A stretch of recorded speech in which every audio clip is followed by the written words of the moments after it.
at the Games of the 30th Olympiad in 2012 are awarded to the city of London. We've done it! London have won it! This is a great opportunity. We can rebuild this place. We have no choice. We have to succeed. We're finally going to get the railway people have wanted for 50 years.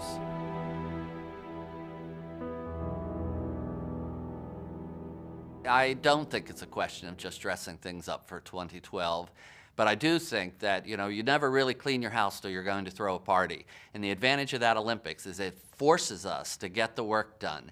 And it's not just a, little paint on stations. The scale of the task is quite impressive.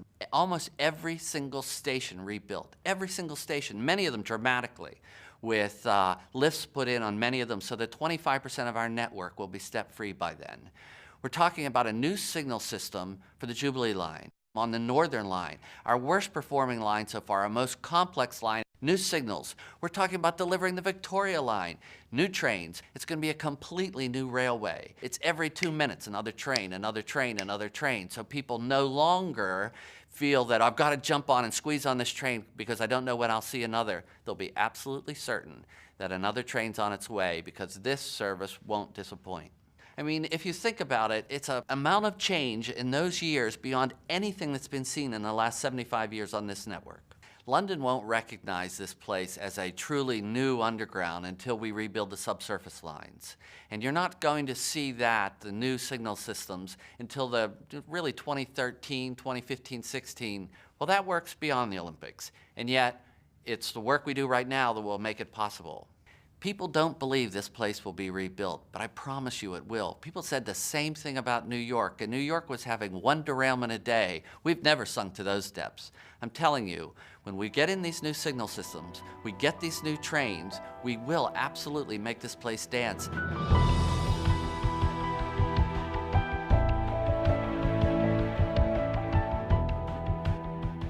It is going to get bad because there's no way to rebuild these assets without interfering with the use of them. We are, as we always say, performing heart surgery on the patient while it's playing tennis, and it's not easy to do. And I think some of our employees are the absolute experts on this. For example, at Wembley Park, worked through some really difficult circumstances in building of that station, running lines which were sluices for wet concrete while they were serving the public. I mean, the ticket offices were all torn up. Everything was asunder, and yet they kept that place running, and now they have an absolute jewel to work in. That's what we're going to do to the whole network. We're going to completely remake this railway, and not to our employees' disadvantage, to all of our advantage.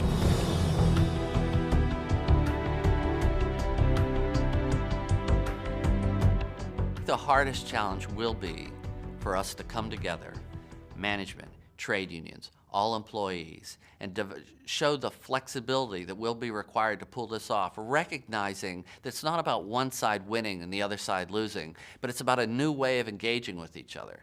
We really have to come together if we're going to pull this off. There's just too many separate groups in the underground. The question is, can we overcome our kind of built-in mistrust of each other? That's the big challenge.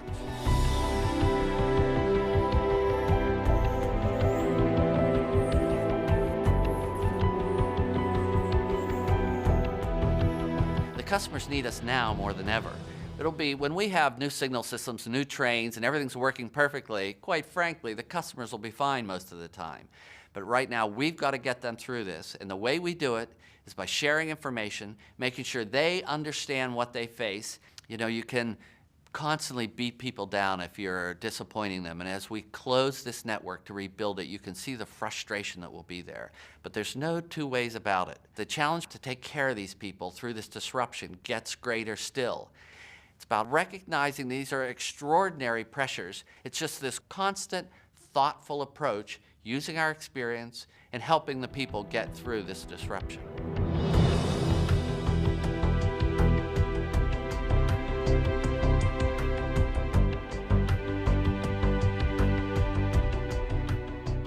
I know it almost sounds corny, but I feel it is such a privilege to work here.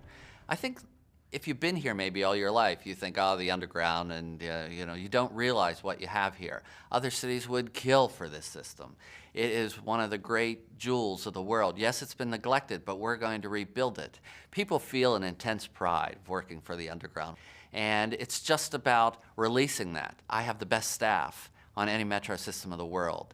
I've seen them time and time again demonstrate their professionalism and their competence. I saw it so graphically following the terrorist bombs. The employees had such intense pride of what they did. It was absolutely, it's not too strong a word to say, it was absolutely inspiring. And I think we can get pride showing itself on kind of a more joyful occasion, which would be the time of the Olympics, when the whole world comes through here and they see that it's the London Underground that took them there, got them back, and my God, what a job those people do who work there.